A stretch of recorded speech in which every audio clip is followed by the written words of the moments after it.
Namaste everyone. This is MSc second semester class of physical chemistry and topic is phase rule.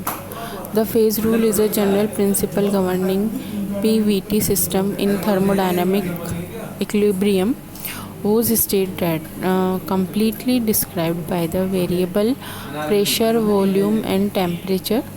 If F is number of degree of freedom, C is number of component and P is the number of phases, then F is equal to C minus P plus 2. It was derived by Willard Gibbs in his landmark paper titled On the Equilibrium of Heterogeneous Substances. The rule assumes the components do not react with each other. The number of degree of freedom is the number of independent intensive variables. That means the largest number of thermodynamic parameters such as temperature or pressure that can be varied simultaneously and arbitrarily without determining one another.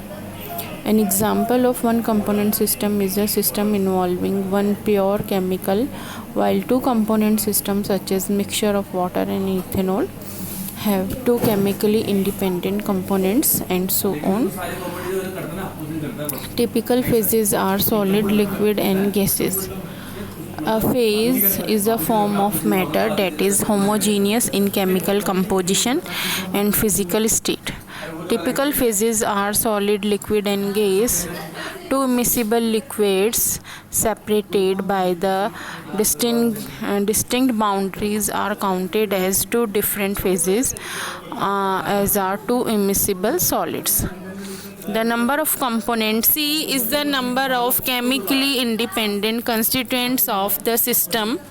That means the minimum number of independent species necessary to define the composition of all phases of the system.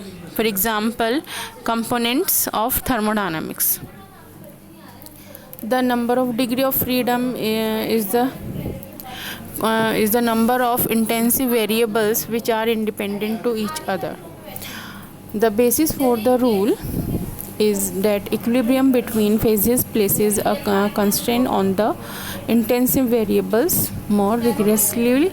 Since the phases are the thermodynamic equilibrium with each other, the chemical potential of the phases must be equal. The number of equality relationship determines the number of degree of freedom. For example, if the chemical potential of a liquid and of its vapor depends on temperature and pressure, the equality of chemical potential will mean that each of those variables will be dependent on each other. The equation mu is equal to mu vapor, where mu chemical potential defines temperature as a function of pressure or vice versa. To be more specific, the composition of each phase is determined by C-1 intensive variables in each phase. The total number of variables is C-1 P plus 2, where the extra 2 are temperature and pressure. The number of constant is C P minus 1, since the chemical potential of each component must be equal to all phases. Subtract the number of constant from the number of variables to obtain the number of degree of freedom. F is equal to C minus 1 P plus 2 minus C P minus 1 is equal to C minus P plus 2.